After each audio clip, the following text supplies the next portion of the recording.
So, what is an autophaneia? It is a self-manifestation pertaining to its nature. So, for example, if a second sighter may see the serpent sun discs above in the sky, he may think that this is a symbolon, a token of a type. Does it constitute a god or a goddess in its essence in itself? Absolutely not. It is merely a token, a small essential part of autophaneia. In other words, we cannot understand even if a bit of the veils of Isis are shed. We cannot penetrate with our human mortal minds the world of divinities. We may ascertain certain tokens of certitude. That is, we may understand that we are on the right path, or that we are embraced by our God. However, this is the point, that even if you see magnificent sights, in some traditions, miracles as they are called, technical magic, you cannot assume more than you already know.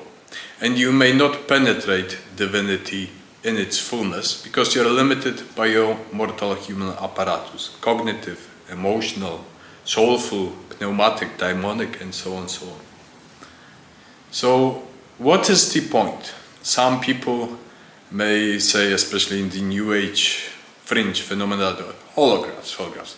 Holographs don't incarnate their essence into human bodies that make them feel magnetism and soul expansion as large as a city. Large city. So what are they?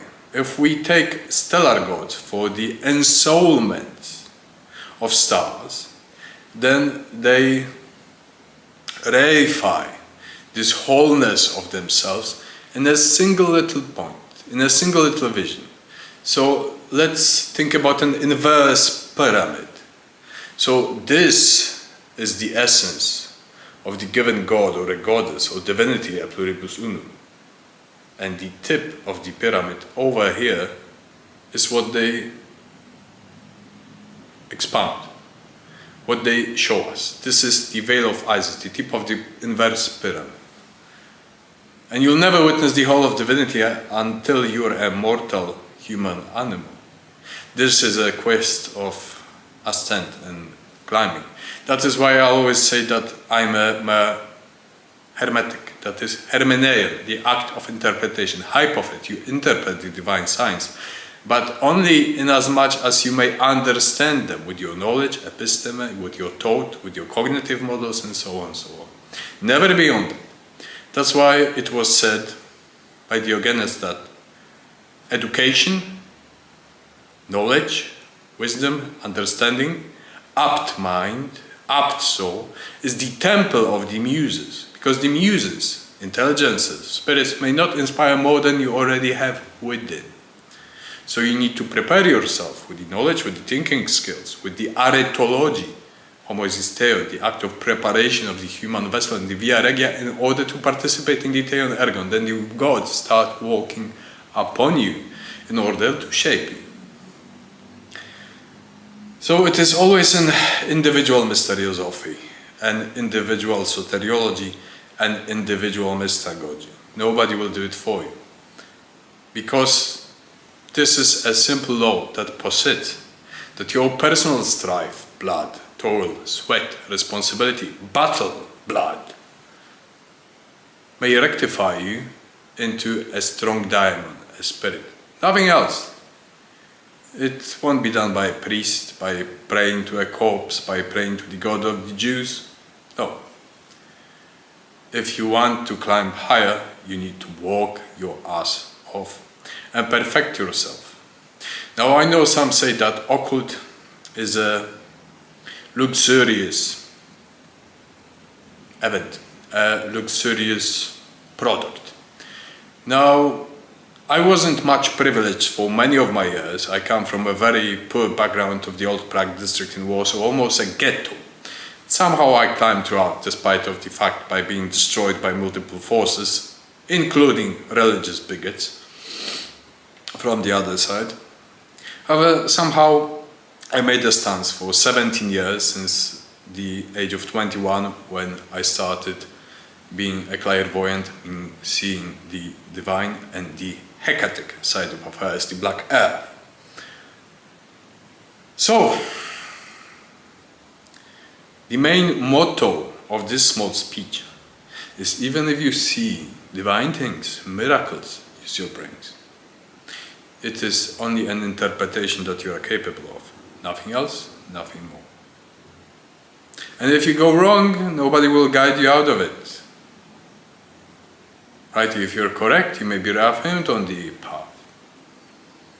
But it is more likely that the gods will unveil something to the intelligent, to the astute, rather than to zealots and fanatics that will just find it as an explanation of the fanatical belief systems, of the zealotic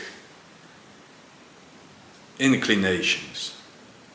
Because then that is a wasted substance matter that cannot develop any further.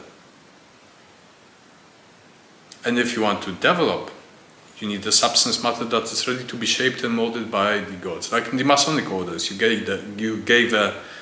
have a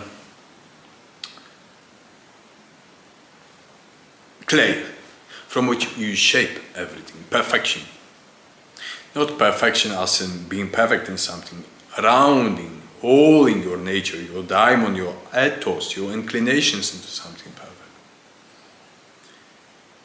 And thus the Via Regia of the ancients, the master, the mistress. The master was the one who was a seven-headed beast. He wore the crowns of all the planets from Mercury to Saturn, the luminaries. And the mistress was likewise someone who incorporated divine qualities of every planet within herself after much strife. And the marriage, the Hieros Gamos, the Isis Osiris mysteries, is of fusing this, fusing those divine qualities, also sanctified by Eros. In modern world, it is almost impossible. Master stands separate, mistress stands separate. These are rare revelations and rare people. And even if they meet, as I have ascertained once, there are many forces that scheme to destroy them and to separate them in order for them not to accomplish those highest mysteries of earth, the Isis Osiris mysteries, the beast and the whore, the Artemis Dracaena and her dragon, Maestro Maestra, Inuptis Hanuptis, the twin serpents entwined. I hope that is well exposed in this small speech. And I wish you all the best. May you prosper in Via Regia, the Pythagorean path towards the right, towards the stars. Thank you.